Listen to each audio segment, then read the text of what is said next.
जानकारी नहीं। नमस्कार, राम राम। मैं महादेव और आपको और आज इस खड्डे का अपडेट चौथे दिन। ऐसे में हम मान सकते हैं कि क्या आखिर बीकानेर में क्यों धसी 70 फीट जमीन, इसके पीछे का राज क्या है। दिन रात रहता है पुलिस का पहरा। आखिर पुलिस वहां पर पहरा क्यों दे रही है। ग्रामीणों में अभी भी दहशत का माहौल है। जी हां दोस्तों, बीकानेर के लुड़ाकरसर के सहजरासर गांव की ढाणी भोपाल राम रोड पर 16 अप्रैल को जमीन धंसने की घटना हुई। ये लगभग 1.5 बीघा से ज्यादा जमीन 70 फीट तक की गहराई में जमीन में धंस गई थी। स्थानीय प्रशासन ने बीतों दिन यहां ड्रोन मंगवाकर कई सारे वीडियो शूट किए हैं जो कि इंस्टाग्राम और फेसबुक पर वायरल हो रहे हैं। राजस्थान के बीकानेर जिले से बीते दिनों जमीन के 70 फीट धंसने का रहस्य सामने आया है।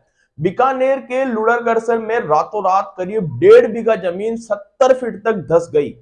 सुबह जब लोगों ने इस गड्ढे को देखा तो सभी आश्चर्य में पड़ गए कि अब इस घटना को 6 दिन बीत चुके हैं। यहां जमीन क्यों धसी और इस जमीन के धंसने का कारण क्या है, इसकी जांच के लिए जियोलॉजिकल सर्वे ऑफ इंडिया की टीम को बुलाया भेजा गया। फिलहाल घटना स्थल पर दिन रात पुलिस का पहरा रहता है। स्थानीय लोगों को वहां तक जाने से रोक दिया गया है। आसपास के लोग अभी तक खौफ में है और जमीन के धंसने के बाद अब गड्ढे के चारों ओर ताराबंदी करवाई गई है। एसडीएम राजेंद्र कुमार और स्थानीय पुलिस घटना स्थल पर मुस्तैद नजर आ रहे हैं। एसडीएम ये मानते हैं कि लोकसभा चुनाव के इस घटना की शुरुआत 1-2 दिन तक जांच शुरू नहीं की जा सकी थी, लेकिन अब इस मामले की विस्तृत जांच पहल शुरू कर दी गई है। तो आइए जानते हैं बीकानेर में जमीन धंसने की क्या है पूरी घटना। बीकानेर के लुड़ाकरसर तहसील में गत 16 अप्रैल को जमीन धंस जाने से लोगों में दहशत फैल गई। लुड़ाकरसर इलाके के सहरजरसा गांव की एक ढाणी में यह हादसा पेश आया था।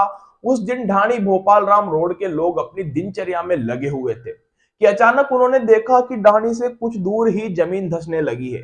ये देखते ही उनके होश उड़ गए और आनंद फानंद में उन्होंने पुलिस को उसकी सूचना दी। सूचना मिलने पर SDM Rajendra Kumar police team के साथ वहां पहुंचे और ड्रोन के जरिए वीडियोग्राफी करवाकर पूरे मामले का अवलोकन किया। जहां बीकानेर से आए भूवैज्ञानिकों ने वाटर लॉगिंग को जमीन के धंसने की वजह बताई है।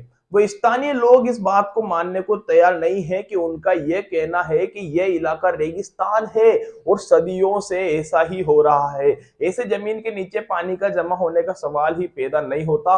कुछ लोग इसे प्राकृतिक आपदा मान रहे हैं, वहीं कई लोग इसे दैवीय प्रकोप भी कह रहे हैं और सबके अपने अपने तर्क है। लेकिन वहीं कुछ लोग इसे एलियन से जुड़ी हुई बात भी बता रहे हैं। वैज्ञानिक कारण तो जांच के बाद ही पता चलेगा और जांच पूरी तरीके से अभी स्पष्ट नहीं होकर आई है।